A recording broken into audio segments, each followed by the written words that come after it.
Uma canoa amarrada ao ponto P em um rio solta-se e é levada pela correnteza das águas. A correnteza tem uma velocidade paralela e módulo constante igual a VR, velocidade do rio em relação à margem do rio. Após um intervalo de tempo igual a ΔT, o dono da canoa parte do ponto P ao seu encalço com uma lancha, que se desloca com uma velocidade paralela e de módulo constante igual a VL, mas já em relação ao rio, à correnteza. Quando ele alcança a canoa, imediatamente aprende e inverte o sentido do movimento da lancha para retornar ao ponto P, também com aquela velocidade paralela e de módulo constante igual a VL em relação à correnteza. Podemos afirmar que o intervalo de tempo entre um instante que o dono alcança a canoa e um instante em que ele chega ao ponto P é de que valor? Vamos às etapas desse tipo de questão que eu particularmente não gosto, eu acho chato de fazer. Mas se você gosta, tá tudo bem. A gente tinha aqui inicialmente a canoa, né, que se soltou aqui no ponto P. No que ela se soltou, ela foi, né, sendo arrastada pelo rio com a velocidade do rio. E isso durou o intervalo de tempo ΔT. Depois desse tempo, vem a lancha, que tem uma velocidade VL em relação ao rio e vai, né, em busca da canoa que está ali à deriva.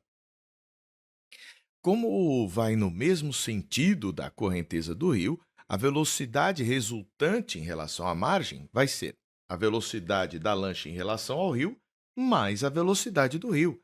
As duas se somam, estão no mesmo sentido.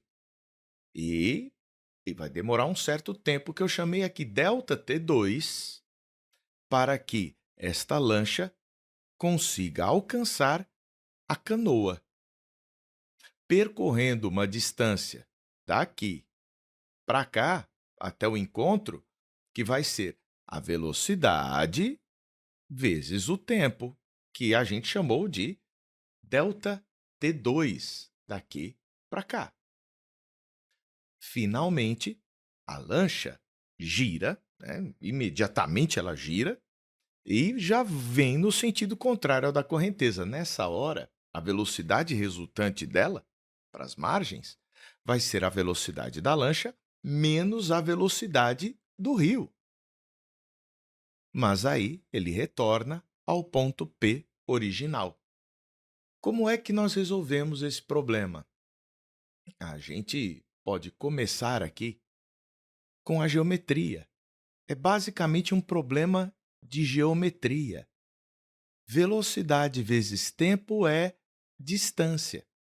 Se eu pegar o valor da velocidade do rio e multiplicar pelo primeiro intervalo de tempo ΔT, eu tenho quanto a canoa se deslocou aqui.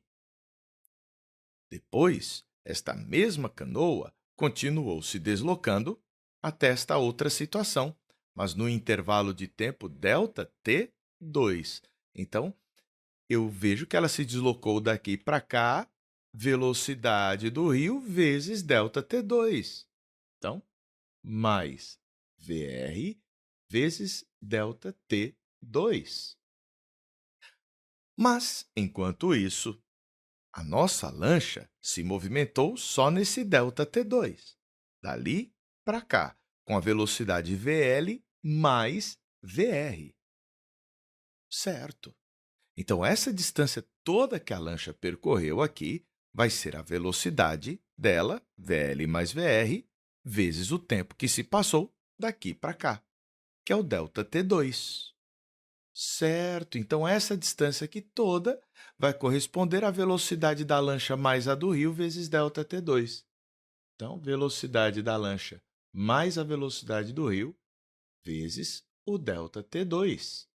Vamos ajeitar aqui. Velocidade do rio vezes ΔT mais velocidade do rio vezes ΔT2 é igual a velocidade da lancha em relação ao rio vezes ΔT2 mais a velocidade do rio vezes ΔT2, que cancela com este aqui. E me permite ver quanto foi que valeu este ΔT2 em função do ΔT. Mas como? Ora, passando esse VL e dividindo para o outro lado. Então, VR dividido por VL vezes o ΔT me dá o ΔT2. Então, a gente sabe este intervalo de tempo ΔT2 agora. Isso vai nos ajudar na resolução. Então, ΔT2 vai ser VR ΔT sobre VL. Está ali. Pronto. Douglas, e agora? Agora a gente tem o retorno do conjunto. Com que velocidade? VL menos VR. Está indo contrário ao rio, está mais difícil. E vai demorar um intervalo de tempo ΔT3, que eu chamei aqui. Que foi o que ele pediu. O tempo entre o instante que o dono alcançou a lancha, né, e o instante em que ele chega novamente ao ponto P. Ótimo. A gente pode agora igualar esta distância total da ida com essa distância total da volta. Então, aqui é um problema de geometria. Ou ainda, essa distância daqui da lancha na ida com a distância da lancha na volta. Tanto faz. Vamos aqui para esse segundo caso. Ó. A gente vai dizer que VL mais VR vezes o ΔT2 equivale ao VL menos o VR vezes o ΔT3, que é o que a gente tanto quer. Bom, mas o ΔT2 tem o seu jeito ali, né? Já tem seu valor. Então, vamos colocar VL mais VR, e onde tem ΔT2, eu vou colocar VR vezes ΔT sobre VL. E ali do outro lado, VL menos VR vezes o ΔT3, que é o que a gente tanto deseja. Passa para o outro lado dividindo e acabou a questão?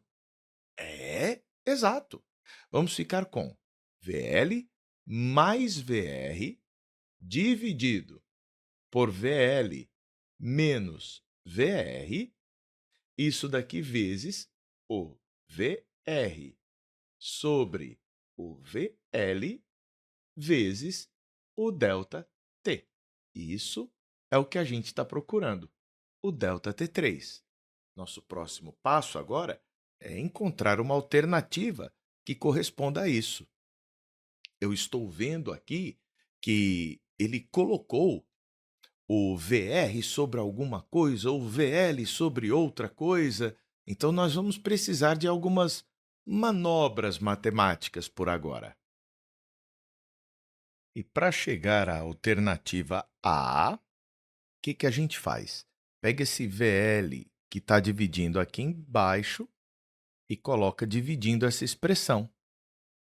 E pega este VR que está aqui em cima e coloca dividindo aqui embaixo. Isso é uma regra matemática que se pode utilizar. Agora, VL sobre VL dá 1. VR sobre VL fica aqui. Aqui embaixo, ficamos com VL sobre VR menos VR sobre VR, então fica menos 1. Vezes ΔT, que dá o ΔT3. Com isso, a gente vê que a alternativa correspondente é a alternativa A. Verifique com calma. É chato visualizar isso daqui, não é simples, mas com um pouco de boa vontade você consegue.